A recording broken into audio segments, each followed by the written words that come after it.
ਆਪਾਂ ਨੂੰ ਭਾਈ ਸੈਮੂਅਲ ਜੀ ਨੇ ਦੱਸਿਆ ਕਿ ਸਾਡੀ ਕਮੀਆਂ ਹਨ।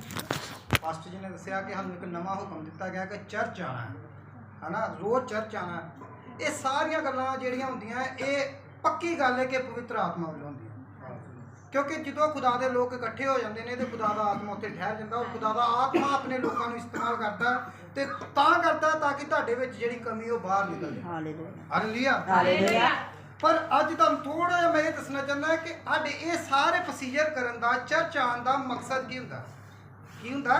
मकसद पता करना आपां कि खुदा ने जिहड़ी ये सिस्टम बनाया वा। खुदा चाहता तो जो कोई मर्जी लै सकदा इबादत दा, पर खुदा ने एक सिस्टम बनाया चर्च दा, है ना। एक हैकल बनाई, एक जगह बनाई। खुदा ने कहा तुम चर्च के विच आओ, इकट्ठे हो, मेरी आराधना करो, मेरी स्तुति करो। मैं अपने दास नूं अपना आत्मा दे के तुहाडे ते कलाम नाजिल करांगा। मैं की चाहना तुहाडे कोल तुहानूं पता लगे। और चर्च विच आउण दा मकसद की है, चर्च बनाउण दा मकसद की है, और सारियां गल्लां आपां नूं कलाम दे विचों खुदा दा आत्मा ही दसेगा। आपां पहले एक आयत पढ़ दी है, क्योंकि कलाम तो बिना असीं कोई भी गल नहीं कर सकते। गलीतियां 5:22 आयत जिहड़ी आपां अक्सर हर वारी पढ़दे रहंदे हां। पर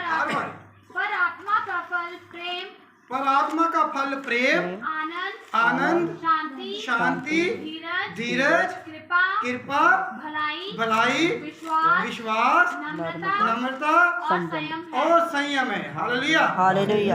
एक जो खुदावन ने सृष्टि बनाई तो खुदा ने सृष्टि दे विच सब तो पहले किन्नू बनाया ही? आदम बनाया, है ना। आदम नूं एक सिस्टम दे विच रखिया है जिन्नू आपां अदन कहने आ। आदम एक जगह दे विच रहिंदा ही जिथे आपां कहने अदन है, यानी आदम दा की ही ओ घर ही। हालेलुया। वो घर ऐसा घर ही जिहदे विच खुदा आदम नूं रोज मिलदा है, रोज खुदा उहदे नाल गल्लां करदा है, रोज खुदा उहदे नाल मिल के अपना सारे उहनूं जिहड़े आदम दे अधिकारी उहनूं भी दसदा है तू करन की आया वा। हालेलुया। पर होया कि शैतान ने आदम नूं भरमाता ते आदम को पाप हो गया, जिहदे करके खुदा ते आदम दे विच की पै गई? जुदाई। खुदा दे आदम दे विच की पै गई है? जुदाई पै गई। पर खुदा आदम नूं नहीं छड्डना चाहता, क्योंकि खुदा ने उहनूं बड़े चावां नाल बनाया वा। कलाम दे विच लिखिआ खुदा ने आप अपने हत्थां नाल मिट्टी गुन्नी। खुदा ने बाकी सारे जिन्ने काम कीते खुदा ने क्या ते हो गया, क्या ते हो गया, है ना। पर जो आदम की वारी आई खुदा ने की कीता वा? आप उतरिया धरती ते मिट्टी गुन्नी। खुदा ने अपने हथ पैर मेले कीते मिट्टी दे विच। खुदा ने बड़े प्यार नाल बनाया ही आदम नूं। और आदम ही एक ऐसा है जिहदे विच खुदा ने अपने साह फूके, जिहदे विच खुदा ने अपने साह फूके उहनूं किड्डे चावां नाल बनाया हैगा। पर होया कि खुदा ने जो आदम नूं सारा कुछ समझाता ही, इन्ने समझाने के बावजूद आदम ने अपने शरीर की अभिलाषा नूं की करती है? पहल देती खुदा नूं पहल। जिद्दां पास्टर जी ने दस्सिया कि आपां खुदा नूं अहमियत नहीं दिंदे, आपां अपने कम्मां कारां नूं अहमियत, आपां शरीर नूं अहमियत दिंदे आ। हालेलुया। समझ आ रहा हुण तक? जी। आपां की पढ़िया वा? आत्मा दे फल। पर खुदावंद जिहड़ा वो बड़ा प्रेम करने वाला परमेश्वर, उन्हें समा पैण ते समय बे समय सानूं दसदा रहा कि मैं तुहाडे नाल किद्दां मेल, तुहाडे नाल फिर किद्दां मिलाप कर सकदा वां। खुदा ने वेख्या, खुदा ने एक कौम बनाई जिहदे राही खुदा साडे ते जाहिर हो सके। खुदा ने कौम नूं चुनिया, अब्राहम, इसहाक, याकूब ने चुनिया, मूसा दे राही, इजराइलियां दे राही, सारे राही। खुदा इदां चलदे चलदे 4000 साल बाद खुदा ने अपने पुत्तर नूं धरती ते भेज दिता। हालेलुया। ये सारियां गल्लां आपां जानदे, आपां बाइबल पढ़दे, आपां सारिआं नूं पता वा। खुदा ने 4000 साल बाद अपने पुत्तर नूं भेजा। पुत्तर ने आके की कीता? सब तो पहले प्रचार कीता, है ना। पुत्तर दी मिनिस्ट्री दे विच 3 काम ही, एक टीचिंग, एक प्रीचिंग, एक हीलिंग। की टीचिंग, प्रीचिंग, हीलिंग। पर टीचिंग नूं खुदावन ने पहल दित्ती ही। खुदावन यसू मसीह अक्सर टीचिंग नूं पहल दिंदे ही। हीलिंग तो ऑटोमैटिक ही, जो टीचिंग करते ही, प्रीचिंग करते ही, तो हीलिंग ऑटोमैटिक ही हो जाती सी। पर अज दा समा की करता पिया? हीलिंग नूं पहल दे रहा, प्रीचिंग नूं दूज दे रहा, ते टीचिंग नूं करदा ही नहीं। हालेलुया। ये भी साडे ते खुदा दे विच की है? जुदाई है। अज सारे चर्च विच क्यों आंदे ने? हीलिंग लैण वास्ते, है ना। इन्नियां भीड़ां लगियां ते काहदे करके लगियां वा? हीलिंग लैण वास्ते, सानूं शिफा मिल जाए, सानूं बरकत मिल जाए। पर खुदा ने हीलिंग नूं तीसरा दर्जा दिता वा। खुदा ने कहा जे तुसीं मेरी टीचिंग ले ली, मेरी प्रीचिंग ले ली, हीलिंग ऑटोमैटिक ही मिल जाएगी। हालेलुया। समझ आ रही है? खुदा ने टीचिंग प्रीचिंग के नाल नाल खुदा ने होर भी बड़े काम किए। खुदा कहंदा ये कल्ले आ, ये नहीं कुछ कर सकते। पता ना अदन दे विच की होया? ਉਹਨੂੰ ਜਦੋਂ ਅਦਨ ਚੋਂ ਕੱਢਿਆ ਸੀ, ਖੁਦਾ ਵੇਖਿਆ ਉਹਨੇ ਖੁਦਾ ਦੇ ਨਾਲ ਚ ਗੁਨਾਹ ਕੀਤਾ। ਉਹਨੇ ਸਭ ਤੋਂ ਪਹਿਲੇ ਆਪਣੀ ਸ਼ਰਮ ਢੱਕਣ ਲਈ ਨਾ ਲੂੰਗੀਆਂ ਬਣਾਈਆਂ। ਕਾਹਦੀਆਂ? ਪੱਤੇ ਦੀਆਂ। ਉਹ ਵੀ ਕਿਹੜੇ ਪੇੜ ਦੀਆਂ? ਅੰਜੀਰ ਦੀਆਂ। ਤੁਹਾਨੂੰ ਪਤਾ ਅੰਜੀਰ ਦਾ ਪੇੜ ਉਹ ਪੱਤਿਆਂ ਦੇ ਵਿੱਚ ਛੇਕ ਹੁੰਦੇ ਨੇ। ਹਾਲੇਲੂਇਆ। ਉਹ ਪੱਤਿਆਂ 'ਚ ਕੀ ਹੁੰਦੇ ਨੇ? ਛੇਕ। ਪਰ ਲੂੰਗੀ ਵੀ ਬਣਾਈ ਹੈ ਤੇ ਉਹ ਜਿਹਦੇ 'ਚ ਆਟੋਮੈਟਿਕ ਹੀ ਛੇਕ ਹੈਗੇ ਆ। ਕੋਈ ਆ ਸਮਾਂ ਪੈਣ ਤੇ ਉਹ ਸੁੱਕ ਜਾਂਦੀ ਹੈ, ਧੁੱਪ ਪੈਂਦੀ ਸੁੱਕ ਜਾਂਦਾ, ਫਿਰ ਬਣਾਉਂਦਾ ਹੈ। ਧੁੱਪ ਪੈਂਦੀ ਸੁੱਕ ਜਾਂਦੀ ਫਿਰ ਬਣਾ। ਖੁਦਾ ਕਹਿੰਦਾ ਬਈ ਇਹ ਆਪਣਾ ਉਧਾਰ ਨਹੀਂ ਕਰ ਸਕਦਾ। ਹਾਲੇਲੂਇਆ। ਇਹ ਤੇ ਇਸੇ ਕੰਮ ਲੱਗਾ ਰਹੇਗਾ। ਮੈਂ ਤੇ ਚਾਹੁੰਦਾ ਮੈਂ ਸ੍ਰਿਸ਼ਟੀ ਵਧੇ, ਮੈਂ ਚਾਹੁੰਦਾ ਇਹ ਅੱਗ ਬਣਾਵੇ, ਮੈਂ ਚਾਹੁੰਦਾ ਇਹ ਜਹਾਜ਼ ਬਣਾਵੇ, ਮੈਂ ਚਾਹੁੰਦਾ ਇਹ ਪੂਰੀ ਸ੍ਰਿਸ਼ਟੀ ਮੇਰੀ ਬਣਾਈ ਹੋਈ ਕਾਇਨਾਤ ਨੂੰ ਇਸਤੇਮਾਲ ਕਰੇ। ਮੈਨੂੰ ਅਧਿਕਾਰ ਦੇ ਕੇ ਭੇਜਿਆ। ਹਾਲੇਲੂਇਆ। ਪਰ ਖੁਦਾ ਨੇ ਕੀਤਾ, ਖੁਦਾ ਨੇ ਉੱਥੇ ਵੀ ਇੱਕ ਕੰਮ ਕੀਤਾ, ਉਧਾਰ ਦਾ ਕੰਮ ਕੀਤਾ। ਖੁਦਾ ਨੇ 2 ਬਰਰੇ ਰਹੇ, ਉਹਨਾਂ ਨੂੰ ਕੁਰਬਾਨ ਕੀਤਾ ਤੇ ਉਹਨਾਂ ਚਮੜੇ ਦਾ ਇਹ ਜਿਹੜਾ ਚਮ ਹੀ ਜਿਹੜਾ ਉਹਨਾਂ ਨੂੰ ਪਹਿਨਾ ਦਿੱਤਾ। ਹਾਲੇਲੂਇਆ। ਇਹਦਾ ਮਤਲਬ ਇਹ ਨਹੀਂ ਕਿ ਖੁਦਾ ਨੇ ਉੱਥੇ ਕੰਮ ਕੀਤਾ। ਇਹ ਖੁਦਾ ਆਂਦੇ ਸਮੇਂ ਤੱਕ ਕੰਮ ਕਰਦਾ ਰਿਹਾ ਔਰ ਸਮੇਂ ਖੁਦਾ ਕੰਮ ਕਰਦਾ ਰਿਹਾ। ਫਿਰ ਖੁਦਾ ਨੇ ਆਪਣੇ ਪੁੱਤਰ ਦੀ ਕੁਰਬਾਨੀ ਵੀ ਦੇ ਦਿੱਤੀ।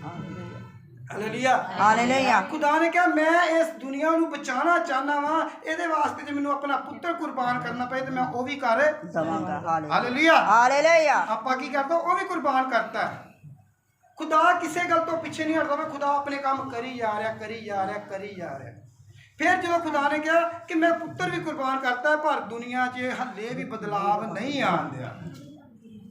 ਹਾਲੇਲੂਇਆ। ਹਾਲੇਲੂਇਆ। ਦੁਨੀਆ 'ਚ ਬਦਲਾਵ ਆਇਆ। ਖੁਦਾ ਕੁਰਬਾਨ ਹੋ ਗਿਆ, ਖੁਦਾ ਸਲੀਬ ਤੇ ਟੰਗਿਆ ਗਿਆ, ਖੁਦਾ ਮਾਰਿਆ ਗਿਆ, ਕੁੱਟਿਆ ਗਿਆ, ਪਰ ਦੁਨੀਆ 'ਚ ਬਦਲਾਵ ਫੇਰ ਨਹੀਂ ਆਉਣ ਦਿਆ। ਖੁਦਾ ਕਹਿੰਦਾ ਇਹਦਾ ਮਤਲਬ ਏਦਾਂ ਵੀ ਨਹੀਂ ਸੁਧਰ ਸਕਦੀ। ਖੁਦਾ ਨੇ ਇਸ ਲਈ ਯਿਸੂ ਮਸੀਹ ਦੇ ਦੁਆਰਾ ਪਹਿਲੇ ਕਿਹਾ ਤਾ ਬਈ ਤੁਸੀਂ ਨਹੀਂ ਕਰ ਸਕਦੇ, ਇਸ ਲਈ ਮੈਂ ਤੁਹਾਨੂੰ ਕੀ ਕਰਾਂਗਾ? ਪਵਿੱਤਰ ਆਤਮਾ ਸਹਾਇਕ ਦੇ ਰੂਪ 'ਚ ਦੇਵਾਂਗਾ। ਹਾਲੇਲੂਇਆ। ਹਾਲੇਲੂਇਆ। ਹਾਲੇਲੂਇਆ। ਪਵਿੱਤਰ ਆਤਮਾ ਕੀ ਕਰਾਂਗਾ? ਸਹਾਇਕ ਦੇ ਰੂਪ 'ਚ ਦੇਵਾਂਗਾ, ਕਿਉਂਕਿ ਮੈਨੂੰ ਪਤਾ ਹੈ ਕਿ ਤੁਹਾਡੇ 'ਚ ਕੁਆਲਿਟੀ ਨਹੀਂ, ਤੁਸੀਂ ਕਰ ਨਹੀਂ ਸਕਦੇ ਕੰਮ ਜਿਹੜਾ ਮੈਂ ਚਾਹੁੰਦਾ ਹਾਂ। ਹਾਲੇਲੂਇਆ। ਔਰ ਖੁਦਾਵੰ ਨੇ ਜਦੋਂ ਪਵਿੱਤਰ ਆਤਮਾ ਦੇਤਾ, ਫਿਰ ਉਸ ਤੋਂ ਬਾਅਦ ਖੁਦਾ ਨੇ ਜਦੋਂ ਕਲੀਸਿਆ ਵੱਧਦੀ ਜਾਂਦੀ ਪ੍ਰੇਰਿਤੋਂ ਕੇ ਕੰਮ। ਤੁਸੀਂ ਵੇਖਿਓ ਬਾਈਬਲ ਨੂੰ, ਜੇ ਪੁਰਾਣੇ ਨਿਯਮ 'ਚ ਖੁਦਾ ਕਹੇਗਾ ਮੈਂ ਕਰਾਂਗਾ, ਮੈਂ ਕਰਾਂਗਾ, ਮੈਂ ਕਰਾਂਗਾ, ਹਨਾ।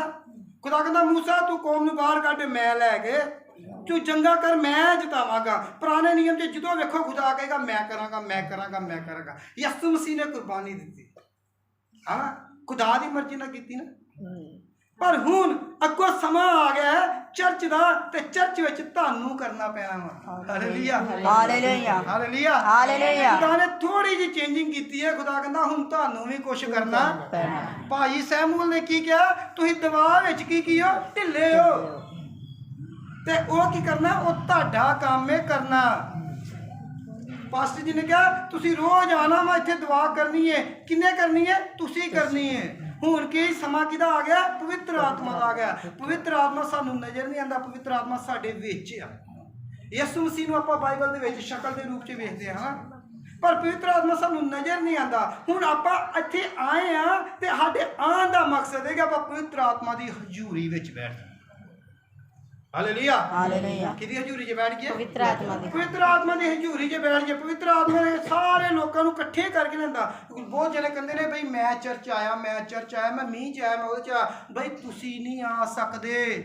ਕਲਾਮ ਆਦਾ ਤੁਸੀਂ ਨਹੀਂ ਕਰਨ ਵਾਲੇ। ਤੁਹਾਨੂੰ ਕੌਣ ਖਿੱਚ ਕੇ ਲਿਆਇਆ ਵਾ? ਪਵਿੱਤਰ ਆਤਮਾ। ਪਵਿੱਤਰ ਆਤਮਾ ਤੁਹਾਨੂੰ ਖਿੱਚ ਕੇ ਲਿਆਂਦਾ। ਪਵਿੱਤਰ ਆਤਮਾ ਤੁਹਾਨੂੰ ਪ੍ਰੇਰਦਾ, ਚੱਲ ਬਈ ਚੱਲ ਮੇਰੀ ਹਜ਼ੂਰੀ, ਚੱਲ ਮੇਰੇ ਖੁਦਾ ਦੇ ਲੋਕਾਂ ਨਾਲ ਜਾ ਕੇ ਮਿਲ। ਹਾਲੇਲੂਇਆ। ਹਾਲੇਲੂਇਆ। ਹਾਲੇਲੂਇਆ। ਪਰ ਮੈਂ ਤੁਹਾਨੂੰ ਜਿਹੜੀ ਗੱਲ, ਇਹ ਸਾਰੀ ਗੱਲ ਦੱਸਣ ਦਾ ਮਕਸਦ ਇਹ ਆ ਕਿ ਆਪਾਂ ਜੇ ਸਿੱਖਣਾ ਕਿ ਆਪਾਂ ਚਰਚ ਕਿਉਂ ਆਏ ਆ। ਇੱਥੋਂ ਗੱਲ ਸ਼ੁਰੂ ਹੋਈ ਹੈ। ਆਪਾਂ ਚਰਚ ਇਕੱਠੇ ਕਿਉਂ ਹੁੰਨੇ ਆ? ਹਾਲੇਲੂਇਆ। ਹਾਲੇਲੂਇਆ। ਤੁਹਾਨੂੰ ਪਤਾ ਕੁਰਿੰਥੀਆਂ 12 ਦੇ ਵਿੱਚ ਖੁਦਾ ਨੇ ਕਿਹਾ ਮੈਂ ਆਪਣੇ ਲੋਕਾਂ ਨੂੰ, ਆਪਣੇ ਦਾਸਾਂ ਨੂੰ ਕੀ ਦੇਵਾਂਗਾ? ਵਰਦਾਨ ਦੇਵਾਂਗਾ। ਹਾਲੇਲੂਇਆ। ਹਾਲੇਲੂਇਆ। ਵਰਦਾਨ ਦੇਵਾਂਗਾ। ਵਰਦਾਨ ਕਿੰਨੀ ਤਰ੍ਹਾਂ ਦੇ? 9 ਤਰ੍ਹਾਂ ਦੇ। ਪਰ ਗਲਤੀਆਂ ਦੀ ਕਿਤਾਬ 'ਚ ਖੁਦਾ ਕਿਹਾ ਮੈਂ ਆਪਣੇ ਲੋਕਾਂ ਨੂੰ ਕੀ ਦੇਵਾਂਗਾ? ਆਤਮਾ ਦਾ ਫਲ ਦੇਵਾਂਗਾ। ਹਾਲੇਲੂਇਆ। ਤੁਹਾਨੂੰ ਪਤਾ ਇਹ ਆਤਮਾ ਦਾ ਫਲ, ਇਹਨੂੰ 3 ਹਿੱਸਿਆਂ 'ਚ ਡਿਵਾਈਡ ਕੀਤਾ ਗਿਆ। ਜਿਹੜੇ ਵੱਡੇ ਸਕੋਲਰ ਹੈ, ਜਿਹੜੇ ਪੜ੍ਹੇ ਲਿਖੇ ਆ, ਜਿਹੜੇ ਬਾਈਬਲ ਨੂੰ ਪੂਰੀ ਜਾਣਕਾਰੀ ਕਰਦੇ, ਉਹ ਕਹਿੰਦੇ ਆਤਮਾ ਦਾ ਫਲ ਤੇ ਜਿਹੜਾ ਆਤਮਾ ਦੇ ਵਰਦਾਨ ਹੈ 3 ਹਿੱਸਿਆਂ 'ਚ ਵੰਡੇ ਪਏ ਨੇ। ਇਹ ਜਿਹੜੀ ਗੱਲ ਤੁਹਾਨੂੰ ਮੈਂ ਦੱਸਣਾ ਚਾਹੁੰਦਾ ਚਰਚ ਆਉਣ ਦਾ ਮਕਸਦ, ਇਹ ਤਿੰਨ ਹਿੱਸਿਆਂ 'ਚ ਵੰਡੇ ਪਏ। ਜਿਹੜੇ ਅਸੀਂ ਪਹਿਲੇ ਤਿੰਨ ਫਲ ਪੜ੍ਹੇ ਨੇ, ਪ੍ਰੇਮ, ਆਨੰਦ, ਸ਼ਾਂਤੀ, ਇਹ ਤਿੰਨ ਫਲ ਸਾਨੂੰ ਚਰਚ 'ਚ ਆ ਕੇ ਮਿਲਦੇ ਨੇ ਤੇ ਇਹ ਤਿੰਨ ਫਲ ਸਾਨੂੰ ਯਿਸੂ ਮਸੀਹ ਦਿੰਦੇ ਨੇ। Hallelujah hallelujah. ਪਤਾ ਨਹੀਂ ਕਿੰਨੀ ਵਾਰ ਆਪਾਂ ਪੜਿਆ, ਸ਼ਾਂਤੀ ਕਿਹਦੇ ਵੱਲੋਂ ਮਿਲਦੀ ਹੈ? ਯਿਸੂ ਮਸੀਹ ਵੱਲੋਂ। ਪ੍ਰੇਮ ਕਿਹਦੇ ਵੱਲੋਂ ਮਿਲਦਾ? ਯਿਸੂ ਮਸੀਹ ਵੱਲੋਂ। ਆਨੰਦ ਕੌਣ ਦੇਣ ਵਾਲਾ ਵਾ? ਕਹਿੰਦਾ ਮੈਂ ਯਿਸੂ ਦੇ ਆਨੰਦ 'ਚ ਆਨੰਦਿਤ ਹਾਂ। ਮੈਂ ਫੇਰ ਕਹਿੰਦਾ ਮੈਂ ਆਨੰਦਿਤ ਹਾਂ। Hallelujah hallelujah hallelujah. ਇਹ ਤਿੰਨ ਫਲ ਜਿਹੜੇ ਨੇ ਸਾਨੂੰ ਕਿਹਦੇ ਵੱਲੋਂ ਮਿਲੇ ਨੇ? ਯਿਸੂ ਮਸੀਹ ਵੱਲੋਂ ਮਿਲੇ ਆ। ਜੇ ਆਪਾਂ ਜਦੋਂ ਯਿਸੂ ਮਸੀਹ ਨੂੰ ਕਬੂਲ ਕੀਤਾ, ਯਿਸੂ ਮਸੀਹ ਨੂੰ ਆਪਣਾ ਉਧਾਰ ਕਰਤਾ ਕਬੂਲ ਕੀਤਾ, ਯਿਸੂ ਮਸੀਹ ਨੇ ਸਾਨੂੰ ਆਪਣੀ ਹਜ਼ੂਰੀ 'ਚ ਆਉਣ ਦਾ ਮੌਕਾ ਦਿੱਤਾ, ਸਾਨੂੰ ਇਸ ਜਗ੍ਹਾ ਤੇ ਇਕੱਠੇ ਹੋਣ ਦਾ ਮੌਕਾ ਦਿੱਤਾ। ਯਿਸੂ ਮਸੀਹ ਨੇ ਸਾਨੂੰ ਇਹ ਤਿੰਨ ਫਲ ਦੇਣੇ ਆ ਜੇ ਆਪਾਂ ਯਿਸੂ ਮਸੀਹ ਦੀ ਮਰਜ਼ੀ ਦੇ ਮੁਤਾਬਕ ਆਵਾਂਗੇ। ਪਹਿਲੇ ਤਿੰਨ ਫਲ ਕਿੰਨੇ ਦਿੱਤੇ ਆ? ਯਿਸੂ ਮਸੀਹ ਨੇ। ਪ੍ਰੇਮ, ਆਨੰਦ, ਸ਼ਾਂਤੀ ਯਿਸੂ ਮਸੀਹ ਦੇ ਆ। ਯਿਸੂ ਮਸੀਹ ਸਾਨੂੰ ਦੇ ਸਕਦਾ। Hallelujah hallelujah. ਪਰ ਜਿਹੜੇ ਅਗਲੇ ਤਿੰਨ ਫਲ ਨੇ, ਅਗਲੇ ਤਿੰਨ ਫਲ ਪੜੋ। ਧੀਰਜ, ਧੀਰਜ, ਦਿਆਲਗੀ, ਦਿਆਲਗੀ, ਭਲਾਈ, ਭਲਾਈ। ਹੁਣ ਇਹ ਤਿੰਨ ਫਲ ਸਾਨੂੰ ਕਿੱਥੋਂ ਮਿਲਨੇ ਆ? Hallelujah hallelujah. ਯਿਸੂ ਮਸੀਹ ਨੂੰ ਉਧਾਰ ਕਰਤਾ, ਆਪਾਂ ਕਬੂਲ ਕਰ ਲਿਆ, ਯਿਸੂ ਮਸੀਹ ਦੀ ਹਜ਼ੂਰੀ 'ਚ ਆ ਗਏ, ਕਲਾਮ ਪੜ੍ਹਨਾ ਸ਼ੁਰੂ ਕਰਤਾ, ਪ੍ਰਾਰਥਨਾ ਕਰਨੀ ਸ਼ੁਰੂ ਕਰਤੀ। ਯਿਸੂ ਮਸੀਹ ਨੇ ਸਾਡੇ ਜੀਵਨ 'ਚ ਤਿੰਨ ਫਲ ਦੇ ਦਿੱਤੇ, ਪ੍ਰੇਮ, ਆਨੰਦ, ਸ਼ਾਂਤੀ। ਪਰ ਧੀਰਜ, ਕਿਰਪਾ, ਭਲਾਈ ਸਾਡੇ ਵਿੱਚ ਕਿੱਦਾਂ ਆਏਗੀ? ਹਾਲੇਲੂਇਆ ਕਿੱਦਾਂ ਆਏਗੀ? ਸਾਨੂੰ ਚਰਚ 'ਚ ਆਉਣਾ ਪਏਗਾ, ਸਾਨੂੰ ਲੋਕਾਂ 'ਚ ਇਕੱਠੇ ਹੋਣਾ ਪਏਗਾ। Hallelujah hallelujah. ਸਾਨੂੰ ਆਪਣੀ ਕਲੀਸਿਆ ਦੇ ਵਿੱਚ ਇਕੱਠੇ ਹੋਣਾ ਪਏਗਾ। ਭਲਾਈ ਤਾਂ ਹੀ ਕਰਾਂਗੇ ਜੇ ਕੋਈ ਸਾਹਮਣੇ ਨਜ਼ਰ ਆਏਗਾ। ਇਕੱਲੇ ਥੋੜੀ ਭਲਾਈ ਹੋ ਜਾਣੀ ਹੈ। ਹਾਲੇਲੂਇਆ। ਘਰ ਬੈਠਾ ਮੈਂ ਦੁਆਵਾਂ ਕਰੀ ਜਾਵਾਂਗਾ, ਭਲਾਈ ਥੋੜੀ ਕਰ ਸਕਦਾ ਮੈਂ। Hallelujah hallelujah hallelujah. ਘਰ ਬੈਠਾ ਮੈਂ ਭਲਾਈ ਨਹੀਂ ਕਰ ਸਕਦਾ। ਘਰ ਬੈਠਾ ਮੈਂ ਧੀਰਜ ਨਹੀਂ ਰੱਖ ਸਕਦਾ। ਕਿਸੇ ਨੂੰ ਕੀ ਪਤਾ ਮੇਰੇ 'ਚ ਧੀਰਜ ਹੈਗਾ ਕਿ ਨਹੀਂ ਹੈਗਾ? ਕੋਈ ਵੇਖੇਗਾ ਤੇ ਜਾਣੇਗਾ ਇਹਦੇ 'ਚ ਖੁਦਾ ਦਾ ਫਲ ਹੈਗਾ ਕਿ ਨਹੀਂ ਹੈਗਾ। ਧੀਰਜ ਲੋਕਾਂ ਨੂੰ ਦਿਖਾਉਣ ਵਾਲੀ ਚੀਜ਼ ਹੈ, ਭਲਾਈ ਲੋਕਾਂ ਨੂੰ ਦਿਖਾਉਣ ਵਾਲੀ ਚੀਜ਼ ਹੈ। ਹਾਲੇਲੂਇਆ। ਤੀਜਾ ਫਲ ਕੀ ਨਾ? ਦਿਆਲਗੀ। ਦਿਆਲਗੀ ਲੋਕਾਂ ਨੂੰ ਦਿਖਾਉਣ ਵਾਲੀ ਚੀਜ਼ ਹੈ। ਇਹ ਸਾਰੀਆਂ ਤਿੰਨ ਫਲ ਜਿਹੜੇ ਸਾਨੂੰ ਚਰਚ 'ਚ ਆ ਕੇ ਮਿਲਦੇ ਆ। Hallelujah hallelujah hallelujah. ਸਮਝ ਆ ਗਈ? ਹੁਣ ਆਪਾਂ ਮਕਸਦ ਕੀ ਹੈ ਚਰਚ ਆਉਣ ਦਾ, ਇਕੱਠੇ ਕਰਨ ਦਾ ਖੁਦਾ ਦਾ ਮਕਸਦ ਕੀ ਹੈ? ਅਗਲੇ ਤਿੰਨ ਫਲ ਪੜੋ। ਵਫਾਦਾਰੀ, ਨਰਮਾਈ, ਸੰਜਮ। ਹਾਂ, ਵਫਾਦਾਰੀ, ਨਰਮਾਈ, ਸੰਜਮ। ਹੁਣ ਇਹ ਤਿੰਨ ਫਲ ਕੀ ਹੈ? ਪਹਿਲਾ ਆਪਾਂ ਤਿੰਨ ਫਲ ਵੇਖ ਲਏ, ਕਿਹਦੇ ਵੱਲੋਂ ਮਿਲੇ ਨੇ ਸਾਨੂੰ? ਖੁਦਾ ਵੱਲੋਂ। ਦੂਸਰੇ ਤਿੰਨ ਫਲ ਵੇਖੇ ਕਿਹਦੇ ਵੱਲੋਂ ਮਿਲੇ? ਸਾਨੂੰ ਚਰਚ ਵੱਲੋਂ ਮਿਲੇ ਨੇ। ਅਗਲੇ ਤਿੰਨ ਫਲ ਜਿਹੜੇ ਆ, ਵਫਾਦਾਰੀ, ਨਰਮਾਈ, ਨਰਮਾਈ, ਸੰਜਮ, ਇਹ ਸਾਡੇ ਸੁਭਾਅ ਦੇ ਵਿੱਚ ਆਣੇ ਚਾਹੀਦੇ। ਹਾਲੇਲੂਇਆ। ਇਹ ਸੁਭਾਅ ਦੇ ਵਿੱਚ ਨਜ਼ਰ ਆਉਣ ਵਾਲੇ ਫਲ ਆ। ਪਹਿਲਾ ਫਲ ਯਿਸੂ ਮਸੀਹ, ਦੂਜੇ ਫਲ ਜਿਹੜਾ ਵਾ ਚਰਚ ਨੂੰ ਦਿਖਾਉਣ ਵਾਲੇ, ਤੀਜਾ ਫਲ ਸਾਡੇ ਚਰਿੱਤਰ ਵਿੱਚ ਵਿਖਣੇ ਚਾਹੀਦੇ ਆ। Hallelujah hallelujah. ਤੀਜੇ ਫਲ ਸਾਡੇ ਕੀ ਵਿਖਣੇ? ਚਰਿੱਤਰ ਵਿੱਚ। ਸਾਡੇ ਚਰਿੱਤਰ ਦੇ ਵਿੱਚ ਤਿੰਨ ਫਲ ਨਹੀਂ ਨਜ਼ਰ ਆਣਗੇ ਤੇ ਆਪਾਂ ਯਿਸੂ ਮਸੀਹ ਦੇ ਚੇਲੇ, ਯਿਸੂ ਮਸੀਹ ਦੇ ਦਾਸ ਨਹੀਂ ਕਹਾਂਗੇ। Hallelujah hallelujah. ਫਿਰ ਪੜੋ ਇਹ ਤਿੰਨ ਫਲ। ਵਫਾਦਾਰੀ, ਨਰਮਾਈ, ਸੰਜਮ। ਸੰਜਮ। ਇਹ ਤਿੰਨ ਫਲ ਐਸੇ ਨੇ, ਜੇ ਅੱਗੋਂ ਸਮਾਂ ਮਿਲੇਗਾ ਤੇ ਤੁਹਾਨੂੰ ਇੱਕ ਇੱਕ ਫਲ ਦੇ ਪੂਰਾ 1 ਘੰਟੇ ਦਾ ਪ੍ਰਚਾਰ ਸੁਣਾਇਆ ਜਾਏਗਾ। ਪਰ ਅੱਜ ਤੁਹਾਨੂੰ ਸ਼ਾਰਟਕਟ 'ਚ ਦੱਸਦੇ ਪਏ ਆ ਕਿ ਇਹ ਤਿੰਨ ਫਲ ਜਿਹੜੇ ਆ, ਇਹ ਕਲੀਸਿਆ ਸਾਡੇ ਵਿੱਚ ਆ। Hallelujah hallelujah hallelujah. ਸਾਡੇ ਵਿੱਚ ਨਜ਼ਰ ਆਣੇ ਚਾਹੀਦੇ ਆ। ਪਹਿਲੇ ਤਿੰਨ ਫਲ ਖੁਦਾਵੰਦ ਯਿਸੂ ਮਸੀਹ ਦੇ ਆ, ਅਗਲੇ ਤਿੰਨ ਫਲ ਸਾਨੂੰ ਚਰਚ 'ਚ ਨਜ਼ਰ ਆਣੇ ਆ, ਤੇ ਜਿਹੜਾ ਤੀਸਰੇ ਅਗਲੇ ਤਿੰਨ ਫਲ ਹੈ ਉਹ ਸਾਡੇ ਵਿੱਚ ਲੋਕਾਂ ਨੂੰ ਨਜ਼ਰ ਆਣੇ ਚਾਹੀਦੇ। ਇਕੱਲੇ ਚਰਚ ਵਾਲਿਆਂ ਨੂੰ ਨਹੀਂ, ਚਰਚ ਤੋਂ ਬਾਹਰ ਵਾਲਿਆਂ ਨੂੰ ਵੀ ਨਜ਼ਰ ਆਉਣੇ ਚਾਹੀਦੇ। Hallelujah hallelujah. ਇਹ ਸਾਡੀ ਚਰਚ 'ਚ ਆਉਣ ਦਾ ਮਕਸਦ। ਹਾਲੇਲੂਇਆ। ਯਿਸੂ ਮਸੀਹ ਹੁਣ ਇਹ ਨਹੀਂ, ਯਿਸੂ ਮਸੀਹ ਆਏ ਨੇ, ਕੁਰਬਾਨੀ ਦੇਤੀ, ਯਿਸੂ ਮਸੀਹ ਆਪਣਾ ਕੰਮ ਕਰਕੇ ਹੁਣ ਆਪਾਂ ਸਵਰਗ ਦੀ ਤਿਆਰੀ ਕਰਨੀ। ਸਵਰਗ ਦੀ ਤਿਆਰੀ ਕਰਨੀ ਕੱਲੀ ਆਪਣੇ ਵਾਸਤੇ ਨਹੀਂ ਕਰਨੀ, ਪੂਰੀ ਦੁਨੀਆ ਵਾਸਤੇ। ਕਿਆ ਲਿਖਿਆ? ਯਹੂदिया से यरूशलेम, यरूशलेम से यहूदिया, यहूदिया से सामरिया, सामरिया से धरती के शोर तक मेरे वचन को फैलाओ। Hallelujah hallelujah. ਜੇ ਤੁਸੀਂ ਧਰਤੀ ਦੇ ਸ਼ੋਰ ਤੱਕ ਖੁਦਾ ਦਾ ਵਚਨ ਲੈ ਕੇ ਜਾਣਾ ਤੇ ਇਹ ਫਲ ਤੁਹਾਡੀ ਜ਼ਿੰਦਗੀ 'ਚ ਆਣੇ ਬਹੁਤ ਜ਼ਰੂਰੀ ਹੈ। ਤੇ ਇਹ ਫਲ ਨੂੰ ਲੈਣ ਵਾਸਤੇ ਤੁਹਾਨੂੰ ਚਰਚ ਆਣਾ ਬਹੁਤ ਜ਼ਰੂਰੀ ਹੈ। ਇਹ ਫਲ ਨੂੰ ਲੈਣ ਵਾਸਤੇ ਤੁਹਾਨੂੰ ਯਿਸੂ ਮਸੀਹ ਕੋਲ ਜਾਣਾ ਬਹੁਤ ਜ਼ਰੂਰੀ ਹੈ। ਭਾਈ ਸੈਮੂਅਲ ਨੇ ਕਿਹਾ ਤੁਸੀਂ ਪ੍ਰਾਰਥਨਾ ਕਰਨ ਵਾਲੇ ਢਿੱਲੇ ਹੋ, ਉਹਦੇ ਵਾਸਤੇ ਆਪਾਂ ਨੂੰ ਪ੍ਰਾਰਥਨਾ ਕਰਨੀ ਪੈਣੀ ਹੈ ਪਹਿਲੇ ਤਿੰਨ ਫਲ ਲੈਣ ਵਾਸਤੇ। ਹਾਲੇਲੂਇਆ। ਸਾਨੂੰ ਘੁੱਟਨੇ ਟੇਕਣੇ ਪੈਣੇ ਆ ਪਹਿਲੇ ਤਿੰਨ ਫਲ ਲੈਣ ਵਾਸਤੇ। Hallelujah hallelujah hallelujah. ਅਗਲੇ ਤਿੰਨ ਫਲਾਂ ਨੂੰ ਲੈਣ ਵਾਸਤੇ ਚਰਚ 'ਚ ਆਉਣਾ ਪੈਣਾ।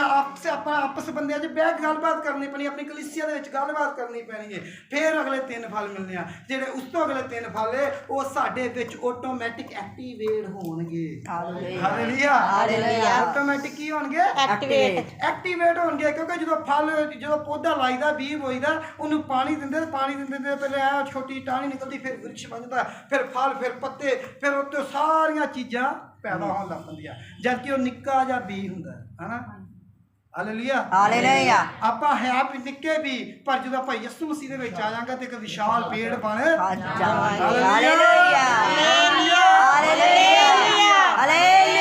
ਇਹ ਜੋ ਖੁਦਾ ਦਾ ਆਤਮਾ ਹੈ ਮੈਂ ਤੁਹਾਨੂੰ ਖੁਦਾ ਦੇ ਆਤਮਾ ਦੀ ਗੱਲ ਦੱਸੀ ਹੈ ਜੋ ਖੁਦਾ ਨੇ ਮੈਨੂੰ ਗਾਈਡ ਕੀਤਾ ਹੈ ਸੋ ਬਹੁਤ ਧੰਨਵਾਦ ਖੁਦਾ ਦਾ ਔਰ ਖੁਦਾ ਦੇ ਪਵਿੱਤਰ ਆਤਮਾ ਦਾ ਹਾਲੇਲੂਇਆ ਬਹੁਤ ਮਜ਼ਾ ਆਇਆ ਪਰ ਮੈਂ ਅੱਗੇ ਵੀ ਕਹੀ ਕਿ ਪ੍ਰੈਕਟੀਕਲੀ ਆਪਣੇ ਜੀਵਨ 'ਚ ਦਿਖਾਓ ਤੇ ਹਾਂ ਪੇੜ ਤੇ ਬਣੇਗਾ ਫਲ ਵੀ ਲੱਗਣਗੇ ਇਹ ਫਲ ਖਾਣ ਦੇ ਲਾਇਕ ਹੋਣਗੇ ਇਹ ਬਹੁਤ ਕੀ ਹੈ ਜ਼ਰੂਰੀ ਸਾਡਾ ਹਰ ਕਦਮ